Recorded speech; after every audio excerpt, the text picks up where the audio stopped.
हे भगवान, फिर उसकी गति क्या होगी? आपने तो स्पष्ट कह दिया कि जिसका मन वश में नहीं, जिसकी इंद्रियां वश में नहीं, उसके लिए योग प्राप्त होना कठिन, अर्थात भगवत प्राप्ति होना कठिन है। जो तत्परता पूर्वक संयमित होकर अपने मन को वश में कर ले, वो सुख पूर्वक भगवत प्राप्ति कर सकता है।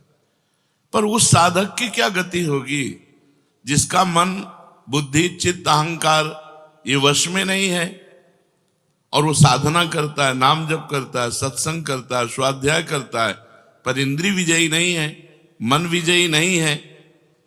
अंतिम समय उसकी भगवत स्थिति नहीं रहेगी, क्योंकि वो मन विजयी नहीं है।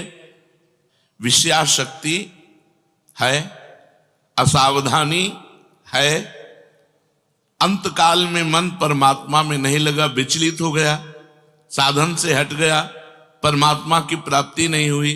तो हे कृष्ण, कृष्ण सबको आकर्षित करने वाले, हे भगवान, आप ही जान सकते हो, इस प्रश्न का उत्तर आप ही दे सकते हो कि उसकी क्या गति होगी। तात्पर्य है कि वो नरक तो जाएगा नहीं, क्योंकि नाम जप करता है। थोड़ा भी नाम जप करता है तो नरक नहीं जाएगा, थोड़ी भी भक्ति करता है तो नरक नहीं जाएगा। अजामिल के प्रसंग में यमराज जी ने अपने दूतों को आदेश किया था कि यदि कोई भी नारायण कृष्ण हरि बोलता है, गले में कंठी बांधे, वैष्णव है, भगवान का दास है, भूल करके मत जाना, तो नरक तो जाएगा नहीं, क्योंकि साधन करता है, नाम जप करता है, पाठ करता है, पर जितेंद्री नहीं है, मनोनिग्रही नहीं, इसलिए भगवत प्राप्ति तो होगी नहीं, ये भगवान कह रहे हैं। पर नरक तो जाएगा नहीं, क्योंकि नाम जप करता है, और स्वर्ग की इच्छा नहीं, इसलिए स्वर्ग नहीं जाएगा, और मोक्ष इसलिए नहीं हुआ कि वो मन इंद्रियों को बस में नहीं किया। तो उसकी गति क्या होगी? काम गतिम कृष्ण गच्छति, वो किस गति को प्राप्त होगा? कश्चिन्नो भय विभ्रष्टस् छिन्नाभ्रमिव नश्यति अप्रतिष्ठो महाबाहो विमूढ़ो ब्रह्मणा पथि। हे महाबाहु, हे अजान बाहु, संसार के आश्रय से तो रहित है और परमात्मा के मार्ग में भ्रष्ट हो गया है, परमात्मा को प्राप्त नहीं कर पाया और संसार के मार्ग को छोड़ दिया है, दोनों ओर से भ्रष्ट हुआ। उसकी क्या गति होगी?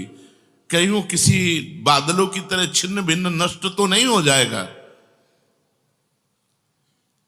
दोनों ओर से भ्रष्ट हुआ, अर्थात संसार मिला नहीं, परमार्थ में भगवान मिले नहीं, तो उसका समय जो परमार्थ में गया, जो भजन साधन में गया, वो सब बेकार हो गया, क्योंकि आपकी तो प्राप्ति हुई नहीं।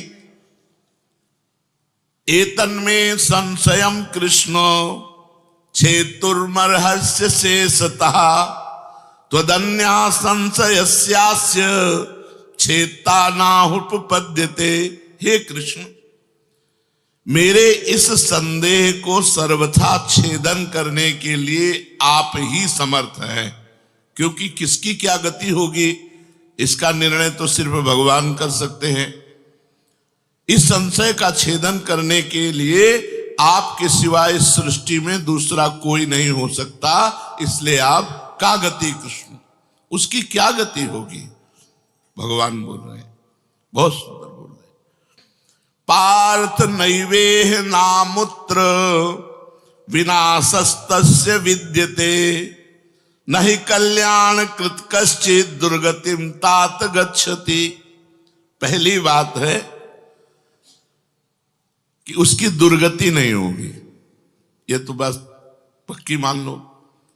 वो नरक नहीं जाएगा, वो स्वर्ग नहीं जाएगा, मोक्ष नहीं होगा, लेकिन उनकी दुर्गति भी नहीं होगी। ऐसा नहीं है कि वो दुर्गति को प्राप्त हो जाए।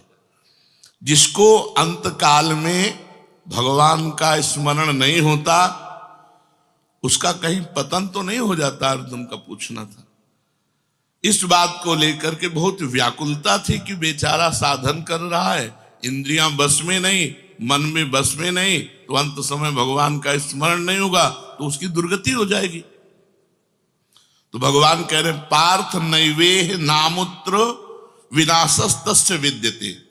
हे पृथानंदन, सच्चे हृदय से जुड़ा था, भगवान जुड़ना देखते। रहत न प्रभु चित चूक किए की, करत सुरत सै बार ही की।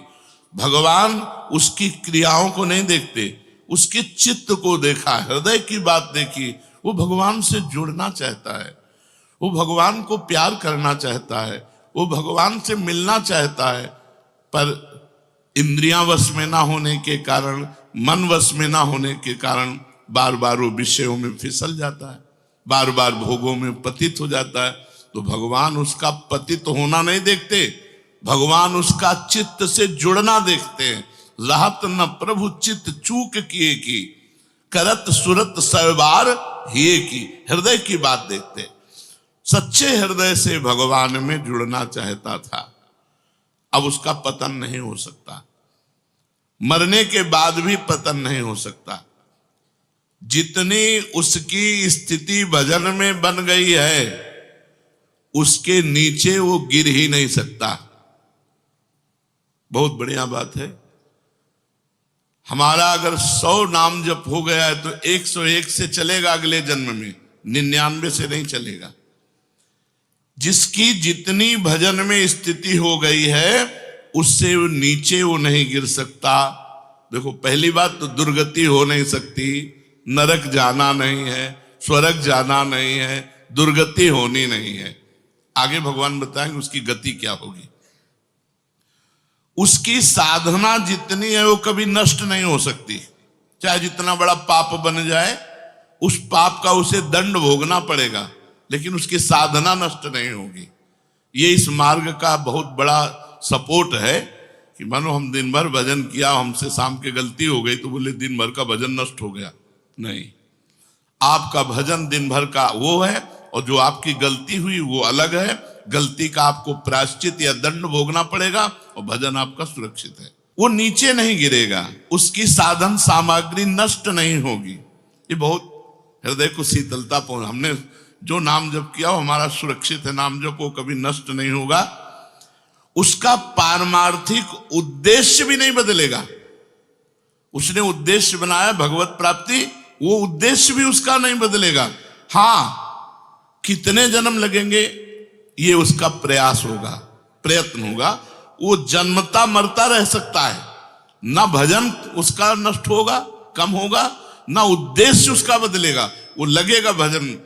भक्ति बीज पलटे नहीं, जो जुग जाए अनंत। ऊंच नीच कुल उपजय, होए संत को संत। वो कभी ऐसा नहीं हो सकता कि इतना भजनानंदी अब भ्रष्ट हो गया तो वो पतित हो गया, नीच और दुर्गति, अरे सब बेकार, कुछ नहीं। जो गलती हुई उसका दंड मिलेगा, और जहां से वो भजन कर रहा है वहीं से उसकी भजन की स्थिति आगे बढ़ेगी। जैसे उदाहरण में राजर्षि भरत का उदाहरण दिया था कि हिरन पे वृत्ति गई तो हिरन बने, लेकिन गंडकी नदी में खड़े होके हिरन बन करके भी इतना भजन किया कि अगला जन्म जड़ भरत जी के रूप में ब्रह्मबोध संपन्न महापुरुष के रूप में हुआ। तो भगवान कहते हैं, नहीं कल्याण कृत कश्चित दुर्गतिम तात गच्छति। अर्जुन, हे तात, बहुत प्यार भरा संबंध है, उसकी दुर्गति नहीं हो सकती। जो मेरा थोड़ा भी भजन किया है उसकी दुर्गति नहीं हो सकती। साधक के लिए बहुत ही पॉइंट के आश्वासन की बात कह रहे कि थोड़ा भी भजन किया तो उसकी दुर्गति नहीं हो सकती, और अगले जन्म में परमात्मा प्राप्ति की लालसा इतनी प्रबल होगी कि वो इंद्रियों मन को वश में कर लेगा। इस जन्म में जो चूक हुई वो अगले जन्म में सुधार लेगा। उसकी दुर्गति नहीं होने का तात्पर्य है कि जो मनुष्य कल्याणकारी कार्य में लगा हुआ है, जिसके लिए मनुष्य शरीर मिला है, वो कार्य कर रहा है, भजन कर रहा है, सत्संग कर रहा है, स्वाध्याय कर रहा है, ठाकुर सेवा कर रहा है, वो अपने असली कार्य में लगा हुआ है, पर उसका मन चलायमान है, उसकी इंद्रियां चलायमान, तो उसकी दुर्गति नहीं होगी। कारण कि उसका ध्येय चिन्मय तत्व भगवान में है, इसलिए उसका पतन नहीं हो सकता। मैं उसकी रक्षा करता हूं, तो उसकी दुर्गति कैसे हो सकती है? क्योंकि उसने थोड़ा भी सही मेरा भजन किया है। मेरी दृष्टि सर्वभूत हिते रता है, सब पर मोरी बराबर दाया, सब मम प्रिय सब मम उपजाए। मैं सबको प्यार करता हूं। फिर जो मनुष्य मेरी तरफ चल पड़ा